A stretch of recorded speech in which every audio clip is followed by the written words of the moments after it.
नमस्कार। सामुद्रिक विज्ञान के इस अंक में एक बार पुनः आपका स्वागत है। दोस्तों, मैं हूं भास्कर आनंद डोभाल और आप देख रहे हैं हस्तरेखा का ये अंक अपनी ही पसंदीदा यूट्यूब के चैनल गो ब्लॉग्स में। एक सुंदर सी मेल हथेली, आप पुरुष जातक हैं और आपकी रियल हथेली मेरे सामने विवेचना के लिए आ रखी है। सबसे पहला प्रश्न आप लिखते हैं, कोई नौकरी है या नहीं, या व्यापार करेगा या खिलाड़ी बनेगा। अब इसको थोड़ा सा विस्तृत रूप में देखें। एक नजर में कहूं तो अभी आपकी हथेली में सरकारी या इससे संबंधित क्षेत्र में नौकरी नहीं है। हाँ, 36वें वर्ष में आपको जो है इस क्षेत्र में नौकरी मिल सकती है, इसकी पूरी संभावना है, क्योंकि आपकी हथेली में बुधादित्य राजयोग बना हुआ है। ठीक, अब वो कैसा बना हुआ है, क्या क्या फल देता है, ये मैं इस पूरे क्वेश्चन को भी लेता हूं और इसका उत्तर भी देता हूं। ठीक है ना। यहां पे देखेंगे तो ये उंगली पूरी तरह से झुकी हुई है आपकी रिंग फिंगर की तरफ, और ये जब लिटिल फिंगर रिंग फिंगर की तरफ झुकती है तो व्यक्ति के अंदर धन कमाने की ललक को बढ़ाती है। तो ये ललक आपके जीवन में रहेगी। दूसरी बात है, ये इसके पहले पौरवे तक स्पष्ट पहुंच रही है, ये बहुत अच्छा होता है। ऐसा व्यक्ति अगर नौकरी करे तो कहीं ना कहीं जो है अच्छी पोस्ट पे होता है, चाहे वो प्राइवेट हो चाहे सरकारी हो। अगर मेहनत करे, एकाग्रता रखे, ईमानदारी से काम करें तो निश्चित तौर पे बहुत बड़ा पद ऐसे लोगों को मिलता है। अधिकारी ये लोग होते हैं। उच्च वर्ग का जीवन में व्यक्तित्व होता है और कामयाबी मिलती ही मिलती है दो वजहों से। सबसे पहले वजह कि इनकी कम्युनिकेशन स्किल्स बहुत अच्छी होती है, जिसके कारण ये सफल होते हैं। दूसरा, इनके अंदर अपनी ही बलबूते पे कुछ करने वाला गुण होता है, जिसके कारण इनको सफलता मिलती है। तो बुध का आपका उंगली बहुत अच्छी है। अब बुध में देखेंगे तो धीरे धीरे खड़ी रेखाएं उभर रही हैं। इसका मतलब है कि व्यापार की गहरी समझ रखने वाले व्यक्ति रहेंगे। कम्युनिकेशन स्किल्स बहुत अच्छी रहेगी, आपके अंदर सेवा भाव भी बहुत अच्छा रहेगा, और सबसे बड़ी चीज है कि बुढ़ापे के समय, अंतिम समय तक अपने हाथ का पैसा अपने पास रहेगा। अब दूसरी चीज देखिएगा, ये उंगली भी पूरी तरह से झुक रखी है इस उंगली की तरफ, तो आपके अंदर सूर्य के नैसर्गिक गुण भी बहुत अच्छे हैं। यश पाने की इच्छा, नेम फेम पाने की इच्छा, अपने कार्यों में विस्तार पाने की इच्छा, अपने कार्यों में फैलाव पाने की इच्छा, एक ब्रांड बनकर उभरने की इच्छा बहुत अच्छी है। अब ये देखिएगा तो बृहस्पति की उंगली से बड़ी है, मिडिल फिंगर से छोटी है, ये भी बहुत अच्छा है साइन। यहाँ पे आपके जीवन में आपको रिस्क लेने की ताकत रहेगी, जीवन में जोखिम उठाने की ताकत रहेगी, और इस रिस्क लेने में, इस जोखिम उठाने में कहीं कोई नुकसान हो भी जाए तो गिरकर पुनः उठने की ताकत भी रहेगी, जिसको हिम्मती स्वभाव कहते हैं। तो ये बुद्धादित्य राजयोग नहीं है, ये इसकी विशेषताएं हैं। अब बुद्धादित्य राजयोग कैसे बन रहा है और अभी क्यों नहीं फल दे रहा है, दे सॉरी, देखिएगा। ये उंगली जब भी इस उंगली के पहले पौरवे तक पहुंचे, ये प्रैक्टिकल है, ये शास्त्रों में नहीं लिखा है। मैंने अभी तक जितनी हथेलियां देखी हैं और जिनमें वास्तविक रूप में बुद्धादित्य राजयोग देखा है, यही फीडबैक मुझे मिला है, यही मैंने देखा है अभी तक का जो रिसर्च है। जब ये यहां तक पहुंचे, ये रेखा बड़ी हो, ये उंगली इस उंगली से और इस उंगली से छोटी हो, और बृहस्पति का पर्वत पुष्ट और सुंदर हो, यहां पे बहुत ज्यादा खराब है, सबसे ज्यादा दुष्परिणाम दे रहा है तो बृहस्पति ही दे रहा है। ठीक, तो बुद्धादित्य राजयोग बनता है। अब क्या होता है इससे, ऐसे लोग 99.9% मामले में सरकारी नौकरी या इससे संबंधित क्षेत्र में कार्य पाते हैं। किन क्षेत्रों में, बृहस्पति से संबंधित, चाहे शिक्षा का क्षेत्र हो, चाहे इंजीनियरिंग का क्षेत्र हो, चाहे चिकित्सा का क्षेत्र हो, चाहे मैनेजमेंट का क्षेत्र हो, चाहे वाणिज्य का क्षेत्र हो या कानून का क्षेत्र हो। इन क्षेत्रों में व्यक्ति अगर मेहनत को बढ़ाता है, एकाग्रता से काम करता है, तो निश्चित तौर पे कामयाबी को हासिल करता है। अब 1% ये व्यक्ति सरकारी नौकरी या इससे संबंधित क्षेत्र में कार्य न कर पाया, फिर क्या होगा? निश्चित तौर पे फिर ये व्यक्ति जो है व्यापार में जाएगा और व्यापार में क्या करेगा? नाम कमाएगा। निश्चित तौर पे ये यहाँ पे स्पष्ट दिखाई दे रहा है। लेकिन अभी जो है, जो इनको सफलता का दौर दिखाई दे रहा है, 36वें से पहले इनको बहुत ज़्यादा किसी भी क्षेत्र में उन्नति नहीं दिखाई दे रही है। ठीक है ना? हाँ, कोशिश जारी रखें, मैं उपाय दूँगा उसको ज़रूर करें। और खिलाड़ी हो या बिजनेसमैन हो या नौकरी हो, अभी बहुत ज़्यादा योग नहीं है। हाँ, आप इस दौरान मेहनत करते रहें और अगर प्राइवेट नौकरी ज्वाइन करें तो प्राइवेट नौकरी के योग हैं। ठीक है ना? और 36 ईयर से आपके जीवन में सरकारी के भी योग बन रहे हैं और किसी कारण आप सरकारी नौकरी में नहीं जा सकते हैं, तो बिजनेस के बहुत अच्छे योग बन रखे हैं। ठीक है ना? अभी क्यों नहीं, यहाँ पे अगर आप देखते हैं तो आपका बृहस्पति बहुत ज़्यादा कमज़ोर है और जब बृहस्पति इस प्रकार से ऊर्जा विहीन हो जाता है, तो आपके अंदर चाहे कितना भी अच्छा ज्ञान हो, कितनी भी अच्छी नॉलेज हो, उसको इम्प्लीमेंट करने के लिए प्लेटफ़ॉर्म नहीं मिल पाता है। अगर किसी प्रकार से मिल भी गया गलती से, तो व्यक्ति उस प्लेटफ़ॉर्म का सही यूज़ नहीं कर पाता है। ठीक है ना? ऐसे में अगर विवाह नहीं हुआ है, तो विवाह होने में अड़चनें आती हैं, विवाह बहुत लेट होता है ऐसे लोगों को। अगर बृहस्पति सही नहीं हुआ तो विवाह ही नहीं हो पाता है। लेकिन यहाँ पे विवाह होने के योग अच्छे हैं और अभी से लेके 36वें वर्ष तक बहुत अच्छे योग बने हुए हैं। आपको मेहनत करनी चाहिए, आपको बृहस्पति को पुष्ट और सुंदर बनाना चाहिए। ऐसे में संतान को लेके भी चिंताएं रहती हैं। पैतृक संपत्ति का भी व्यक्ति को सही से लाभ नहीं मिल पाता है और धन की दिक्कतों को भी ये बढ़ाता है और सभी प्रकार के जो सुख हैं, जो मानव जीवन के लिए चाहिए ही चाहिए, कहीं ना कहीं उन सुखों में कमी आती है, वो सुख सही से नहीं मिल पाते हैं। और सबसे बड़ी बात, ऐसे लोगों को समय पर गुरु नहीं मिलता है। गुरु मनी एक सही रास्ता दिखाने वाला, सही दिशा दिखाने वाला नहीं मिलता है और कहीं ना कहीं जीवन में बड़ा संघर्ष व्यक्ति को करना पड़ता है। अपने आप को ऐसे व्यक्ति अकेला महसूस करते हैं कई बार, क्योंकि गुरु क्या है? खराब है। तो यहाँ पे ये स्थितियां दिखाई दे रही हैं और गुरु के साथ और चीज भी देखो। फिर मैं दूसरा सवाल लेता हूं। आपकी हथेली में गुरु खराब है, उसके अलावा देखें तो नेगेटिव ऊर्जा दिखाई दे रही है। ठीक, अब ये एक जाल बनता हुआ स्पष्ट दिख रहा है और इसको हस्तरेखा शास्त्र में अच्छा नहीं माना जाता है। सबसे पहला प्रभाव देता है ये आपके मन पे, आपके मस्तिष्क पे। कहीं ना कहीं जीवन में उलझन की स्थितियां आती हैं। कई बार पूरा जीवन ही उलझन में चला जाता ऐसा प्रतीत होता है और व्यक्ति के अंदर कन्फ्यूजन है, उलझन है और दुविधाएं बहुत ज्यादा आ जाती हैं, जो निर्णय लेने की जो ताकत है उसको छीण करती है। व्यक्ति ऐसे में सही से डिसीजन नहीं ले पाता है कि वास्तव में करना क्या चाहिए और किस तरफ हमें वास्तव में जाना चाहिए। दूसरा क्या होता है? ये आपके रिश्तों पर प्रभाव देता है, खास करके आपका जो दाम्पत्य जीवन का रिश्ता है, आपका परिवार का रिश्ता है, आपका कुटुंब का रिश्ता है। इन रिश्तों का जो चरम सुख का भोग है, उसके बीच में परिस्थितियां खड़ी करता है। व्यक्ति को चरम सुख का भोग नहीं मिल पाता है। तीसरा इसका प्रभाव आपकी आर्थिक सेहत पे पड़ता है। ये आर्थिक रूप से आपको दरिद्रता की ओर धकेलता है, बीमारों अवस्था में ले जाता है।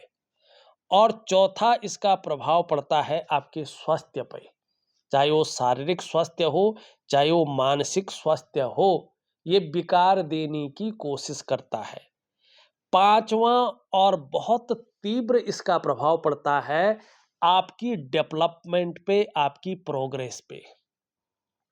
जिस प्रकार से आपका सफलता का स्तर हो जाना चाहिए था, ये सफलता के स्तर को माइनस की तरफ ले जाता है। मानी आपकी जीवन की जो नींव है, ये इसकी जड़ों को खोखला करता है और आपके समृद्ध जीवन को धड़ाम से उसमें गिराने का कार्य करता है। और फिर जीवन के जो महत्वपूर्ण जो इसका जो है होना चाहिए, उसके अर्थ को ही जो है, समृद्धि को ही जो है खत्म करने का कार्य करता है।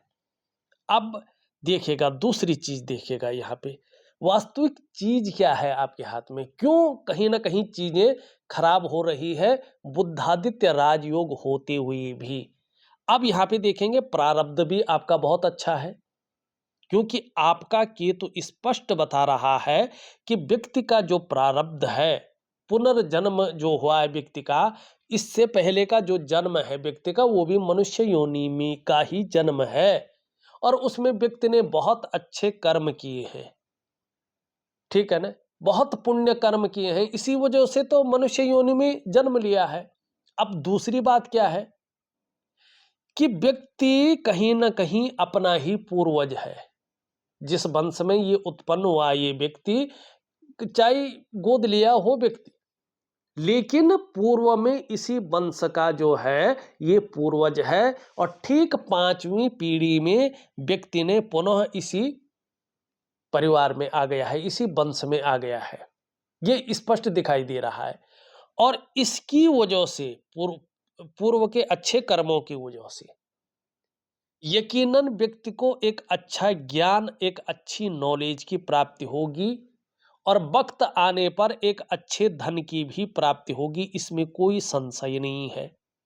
प्रारब्ध बहुत अच्छा है, लेकिन मेन जड़ क्या है ये बताता हूं। अब यहां पे देखेंगे ये रेखा गहरी, लंबी, सुंदर है और ये है स्वास्थ्य की रेखा, आरोग्य की रेखा और तंदुरुस्ती की रेखा। इसका मतलब 36 से ऐसी स्थिति आ रही है और फिर आगे चलकर 42 में से ये और पुष्ट हो रही है कि आपका जो स्वास्थ्य का मामला है, जो आरोग्य का मामला है, जो तंदुरुस्ती का मामला है, उसमें लगातार आगे सुधार होगा और इसमें आप कहीं ना कहीं लगी रहेंगे। अब दूसरा अगर आप यहाँ पे देखेंगे, दूसरी जो रेखा है, ये रेखा है धन और संपत्ति की रेखा, बहुत क्लियर है, बहुत सुंदर है और ये रेखा आपके करियर और धन की रेखा से संबंध रखती है। इसका क्या मतलब है? इसका मतलब है कि जैसे जैसे इस रेखा का प्रभाव पड़ेगा 36 ईयर से आपके जीवन में आपकी आर्थिक स्थिति मजबूत होने बैठ जाएगी, आप प्रॉपर्टी का भी लाभ कमाएंगे और इसमें आपको कहीं ना कहीं आनंद भी आएगा। अब तीसरी रेखा देखिएगा, तीसरी रेखा भी धीरे धीरे मजबूत स्थिति में आ रही है और प्रभाव पड़ रहा है 36 ईयर से, 36वें वर्ष से। ये रेखा है सुख की रेखा। इसका मतलब है आपको अपने जीवन काल में अपने स्वास्थ्य का, अपने धन का और अपने ऐश्वर्य भोगने का सुख भी मिलेगा ही मिलेगा, इसमें कोई दो राय नहीं दिखाई दे रही है। लेकिन आप अपने जीवन काल में जो उन्नति करेंगे, अपने जन्म स्थान से दूर उन्नति करेंगे। जन्म स्थान में रहकर आप एक सामान्य व्यक्ति बनकर रह जाएंगे, ये यहाँ पे दिखाई दे रहा है। अब मेन क्या है हाथ में, ये देखें, ये मेन चीज बहुत कम जगह ये दिखाई देती है। देखिएगा यहाँ पे आपका एक जो है तिल भी बना हुआ है और ये व्यक्ति की पर्सनैलिटी पे, व्यक्ति की जो है जीवन पे बहुत ज्यादा प्रभाव देता है, विशेषकर इज्जत को कम करने का कार्य करता है, उसकी मान प्रतिष्ठा सम्मान को ठेस पहुंचाने का कार्य करता है। बृहस्पति एक तो खराब है, ऊपर से इसका और प्रभाव पड़ रहा है, एक ये है। दूसरा, करियर और धन की रेखा को जरा ध्यान से देखो आप, टूटी हुई दिखाई दे रही है। यहाँ पे राहु का प्रभाव दिखाई दे रहा है, बृहस्पति खराब दिखाई दे रहा है और नेगेटिव ऊर्जा का प्रभाव दिखाई दे रहा है, ठीक है ना। इसका मतलब है गुरु चांडाल योग तो बना ही है, पितृ दोष भी साथ में आ गया है। तो आपके घर में, आपके परिवार में पितृदोष है, 101% है। चाहे आपने कितना भी कुछ किया होगा, ये पितृदोष मिटा नहीं है। अब क्या करना है, इसको सही तरीके से बता रहा हूं मैं, यही करिएगा। नहीं तो आप पूरी अच्छी नॉलेज को गेन करेंगे परिवार में, सबके सब बहुत अच्छी पढ़ाई लिखाई करेंगे, ठीक है ना, और कई बार कुर्सी तक पहुंच जाएंगे लेकिन बैठ नहीं पाएंगे, सब कुछ होते हुए भी। और आपके पीछे के लोग आपसे आगे निकल जाएंगे, आप दाएं बाएं देखते जाएंगे, लोग आगे निकलते चले जाएंगे। क्यों? क्योंकि एक तो गुरु चांडाल योग है और ऊपर से पितृदोष है, ठीक। तो इन दोनों चीजों को आपको ठीक करना है। करना क्या है, जरा ध्यान से देखिएगा। ये जो श्राद्ध पक्ष आएंगे, श्राद्ध पक्ष, पितृ पक्ष आएंगे, तो गंगा के तट पर अपने पितरों के निमित्त आपको नारायण बलि करानी है ब्राह्मण द्वारा। 2-3 स्थान मुझे मालूम है, बाकी नहीं मुझे मालूम कहाँ कहाँ होता है, आपके कुल पुरोहित बता देंगे। मेरी नॉलेज में एक तो गया है, एक जो है उत्तराखंड में नारायण शिला हरिद्वार है, और एक उत्तराखंड में भू बैकुंठ धाम जो बद्रीनाथ है, उसमें ब्रह्म कपाल है अलकनंदा नदी के तट पर। यहाँ पे पितरों को मोक्ष मिलता है। इन 3 स्थानों पर जो मुझे मालूम है, और भी है, 1-2 स्थान और भी है, लेकिन मुझे इन 3 जगहों पे मालूम है। और यहाँ पे अगर आप पितरों के निमित्त नारायण बलि करें, आपका मतलब ये नहीं कि आप ही करेंगे, जो आपके कुटुंब में सबसे बड़ा होता है वो व्यक्ति करता है, ठीक है ना, उसके हाथों से होता है। लेकिन आप सब लोग भी सम्मिलित हो, अगर आप ही बड़े हैं तो आप खुद करवाइएगा, लेकिन गंगा तट पे नारायण बलि करवाइएगा, तभी जाके इस पितृदोष का समापन होगा और आपको जीवन में बेहतरीन रास्ता मिलना शुरू हो जाएगा, ठीक। अब आपका दूसरा सवाल लेते हैं। देखिएगा, सबसे बड़ी चीज है पितृदोष की, शादी नहीं हो पाती समय पे, नौकरियां सही से नहीं मिल पाती, धन का अभाव होता है, बरकत की कमी होती है, इष्ट कृपा नहीं मिल पाती है, चाहे आप जितने भी पूजा पाठ कर ले, ठीक है ना, और वैचारिक मतभेदता होती है बहुत ज्यादा, ठीक है ना, और संतानों को लेके, पैतृक संपत्ति को लेके बड़ा डिफरेंट होती हैं चीजें। अब आपने लिखा शादी कब होगी और लड़की कैसी होगी, ठीक। देखिएगा, शादी कब होगी ये बृहस्पति पे यहाँ पे पूरी तरह से डिपेंड है, ठीक। यहाँ पे ये शनि की तरफ देख रहा है, नेगेटिव ऊर्जा का पूरा प्रभाव है, और ऊपर से नाड़ी रेखा का भी प्रभाव दिखाई दे रहा है। योग तो बन गया है, लेकिन सबसे ज्यादा संभावना 36वें वर्ष में है शादी होने की। मैं उपाय दे रहा हूं, विधिवत तरीके से करना, आपको लाभ होगा। अब लड़की कैसी होगी, ठीक है ना, इसको सरल तरीके से अगर हम देखते हैं तो यहाँ पे तो जीवन रेखा कोई दिखाई नहीं दे रही है, विवाह की रेखा, लेकिन यहाँ से देखेंगे लड़की कैसी होगी, ये आपका बृहस्पति पे डिपेंड करता है। तो बृहस्पति अभी बहुत अच्छा नहीं है, लेकिन लड़की ठीक होगी, जीवन साथी बहुत अच्छा होगा, क्योंकि यहाँ पे अगर हम देखेंगे तो शुक्र धीरे धीरे अच्छे भाव में आएगा, अभी आया नहीं है। अभी शुक्र देखो एक फुटबॉल की तरह बन रखा है।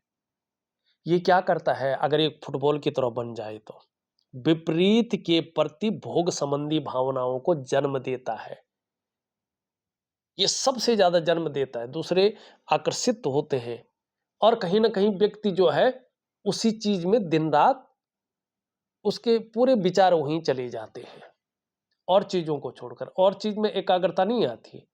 ऐसे लोगों को जो है मेहनत नहीं करनी पड़ती इस क्षेत्र में, ठीक है ना।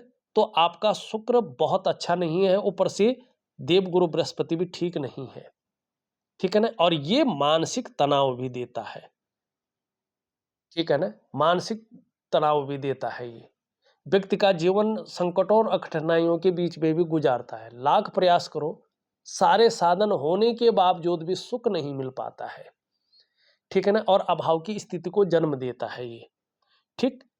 लेकिन आपको उपाय दे रहा हूं, उपाय जरूर करें, भविष्य कैसा रहेगा। बुद्धादित्य राजयोग है, चिंता न करें। 36वां वर्ष आपके लिए कुछ न कुछ लेके आएगा और आप जीवन में उन्नति करना शुरू कर लेंगे। 42वां वर्ष आपके जीवन में 4 चांद लगा देगा, इसमें कोई दो राय नहीं है। और 56 वर्ष की आयु भी आपके लिए बहुत शानदार रहेगी। तो 36वां वर्ष आपका भाग्योदय का समय है, फिर 42वां वर्ष आपके लिए बहुत अच्छी स्थिति लेके आ रहा है और फिर बुढ़ापे में 56 वर्ष की आयु आपके लिए बेहतरीन है। एक चीज से बच के चले, ये है आपका अंगूठा। अब अंगूठे को देखें तो आपका दूसरा पौरवा पहले पौरवे से बहुत ज्यादा लंबा है, ठीक है ना। तो ऐसे जो व्यक्ति होते हैं वो अपना नुकसान अपनी जल्दबाजी में करते हैं, निर्णयों के कारण ऐसे लोगों का नुकसान होता है। बड़ा सोच समझकर आपको अपने जीवन काल में निर्णय लेना है और 36 वर्ष की आयु से आपके जीवन में अच्छी स्थिति आ रही है। फिर 42वें वर्ष की आयु में आपके जीवन में और भी बेहतरीन स्थिति आ रही है। बुढ़ापा भी आपका बहुत अच्छा रहने वाला है। 56 वर्ष की आयु में जो है चीजें बेहतरीन स्थिति दिखाई दे रही है। हाँ, शुरुआती दौर थोड़ा पीड़ादायी रहेगा, घर परिवार का भी सुख थोड़ा कम मिलेगा, ये यहाँ पे स्पष्ट दिखाई दे रहा है, ठीक है। तो इसको थोड़ा सा ठीक करें और नेगेटिव ऊर्जा इसका उपाय मैं दे रहा हूं। देखिएगा कुछ चीजें मैं आपको बेहतरीन तरीके से दूंगा। एक तो इसको ठीक करने के लिए मैं एक वनस्पति स्नान आपको दे रहा हूं। आप स्नान तो रोज करते होंगे, लेकिन कुछ बृहस्पति द्रव्य डाल करके, कुछ पानी में डालना है, कुछ नहाने के बाद अपने शरीर पे डालना है। अब कुछ शरीर की चीजें जो है कुछ दिशाओं में फेंकनी है, ठीक है ना। ये छोटी सी प्रक्रिया है स्नान करते समय और कुछ दिन की है, ठीक है ना। अब ये मैं दूंगा, उसके बाद कुछ मैं क्रियाएं और दे रहा हूं। आप जानते हैं आपका शरीर अष्ट चक्रों से निर्मित है, पंच महाकोशों से निर्मित है, नव द्वारों से निर्मित है, ठीक है ना। और जो है 5 ज्ञान इंद्रिया, 5 कर्म इंद्रिया, इसमें पंच महाभूत इसमें है। तो इनको एक सीध में रखने के लिए, पॉजिटिव रखने के लिए मैं एक दिव्य सूर्य क्रिया आपको दे रहा हूं। एक दिव्य योग ध्यान क्रिया, एक प्रकार का योगा है, प्राणायाम है, मेडिटेशन है, इसको दे रहा हूं। इन चीजों को बेहतरीन तरीके से करेंगे तो लाभ होगा। और एक में आपके जीवन में जो बिल्कुल जो है सभी चीज बंद हो चुकी है ना, आप भंवर में दब गए हैं, अंधेरे में कहीं रास्ता नहीं मिल पा रहा है, एक ऐसी चीज मैं आपको दे रहा हूं, एक मंत्र जाप और विशेष प्रकार की माला में, ठीक है ना। और 3 महीने तक के लिए विधिवत तरीके से आपको करना है। यकीन मानिएगा जीवन में एक चमत्कारिक रूप से जो है आप अपने जीवन काल में बदलाव देखेंगे, लेकिन जब करेंगे तभी देखेंगे। धार्मिक भावनाएं बहुत अच्छी रहेंगी, ईश्वर में विश्वास बना रहेगा और अपने आराध्य के प्रति समर्पण की भावना रहेगी। थोड़ा ज्यादा मेहनत परिश्रम करने के बाद ही चीजों में सफलता मिलेगी। कई बार दौड़ा धोपी का काम भी आपको करना पड़ेगा, बाकी ये का बता चुका हूं और ये बता चुका हूं। यहाँ पे अगर हम देखेंगे तो थोड़ा मंगल का भी प्रभाव पड़ रहा है, बृहस्पति भी थोड़ा सा खराब है, तो शादी वगैरह में दिक्कतें देता है ये, ठीक। यहाँ पे अगर मस्तिष्क रेखा देखें तो ये बहुत अच्छी है, अंत में 2 भागों में विभक्त है। एक तो क्रिएटिविटी बहुत अच्छी रहेगी, लंबी और हवाई यात्राओं का जीवन में मौका मिलेगा और बौद्धिक स्तर बहुत अच्छा रहेगा। एक से ज्यादा स्रोतों से अर्थोपार्जन करने का उपाय करेंगे। अपने जन्म स्थान से दूर आपकी जो है तरक्की दिखाई दे रही है, जन्म स्थान में रहकर एक साधारण व्यक्ति बनकर रह जाएंगे। भगवान शिव की आपके ऊपर कृपा होने वाली है, जिसके कारण धार्मिक भावनाएं आगे विकसित होंगे, आध्यात्मिक भावनाएं ज्यादा विकसित होंगे। हो सके कुछ निर्माण भी आप जो है कर सकते हैं, इसमें कोई दो राय नहीं है। सब कुछ होते हुए भी थोड़ा सा जो है अभावपन थोड़ा रह सकता है मन में, तो वैसे सब कुछ मिलेगा। हाँ, विदेश यात्रा के भी बहुत अच्छे योग बने हुए हैं, ठीक। करियर और धन की रेखा मैंने बता दिया है, 36वें वर्ष से चीजें बेहतरीन अवस्था में आ रही हैं। यहाँ पे देखेंगे, अगर आप शिक्षा के क्षेत्र में काम करते हैं तो बहुत बड़ा नाम कमाएंगे। अगर आप काउंसलिंग का काम भी करेंगे तो यकीन मानिएगा आप उसमें सफलता की प्राप्ति होगी। आपका उठना बैठना बहुत बड़े लोगों के साथ या जो समाज में बहुत प्रतिष्ठित लोग हैं उनके साथ आपका जुड़ाव हो जाएगा, इसमें कोई दो राय नहीं है।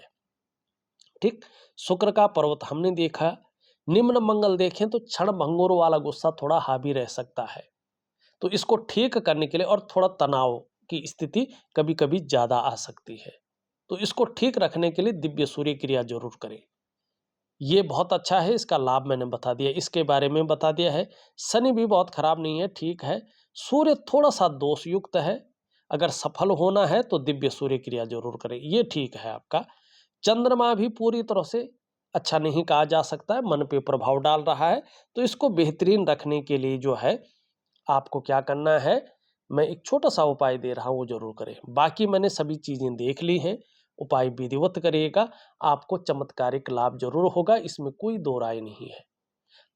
अगर देखा जाए तो मैंने आपकी हथेली का पूरा विश्लेषण करके आपको बता दिया है। उपाय मैं विधिवत तरीके से लिख करके ऑडियो के माध्यम से भेज रहा हूं, आप करने की कोशिश करें, निश्चित ही आपको लाभ होगा। इस वीडियो में बस इतना ही। एक नई वीडियो के साथ पुनः उपस्थित होऊंगा, तब तक के लिए नमस्कार।